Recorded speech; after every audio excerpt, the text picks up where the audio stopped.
If you're planning to transfer a car title to a family member, here's how you can do it the right way without any confusion. Whether you're gifting the car or passing it down, there are a few important things you'll need to prepare.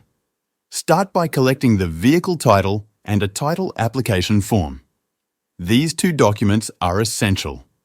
Every state has a slightly different version of them, but they usually ask for the same information, like your names, addresses, and the vehicle's details, including make, model, VIN number, and value.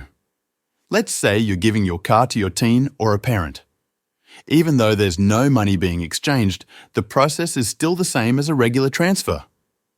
The only difference is that some states offer tax exemptions or lower fees when it's a gift between family members. So, what exactly do you need?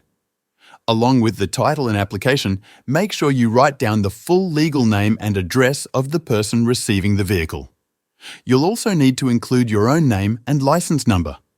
The DMV will ask for the vehicle's year, VIN, mileage, and estimated value.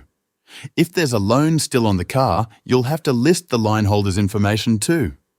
You'll also be asked when the car was originally bought and when it started being used in the current state. That's especially important if the vehicle came from another state.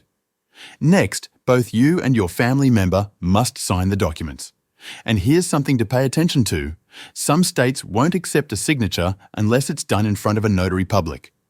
States like Arizona, North Carolina, and Pennsylvania require that, so be sure to check if your state is on that list. Even if it's not required, having a bill of sale is a smart move. Just write down that the vehicle is a gift, include the date, both names, and the car's details. Then sign it. It adds an extra layer of proof that the transfer happened. Finally, read the form carefully. Some states are really strict about how it's filled out. Use blue or black ink only and avoid crossing anything out.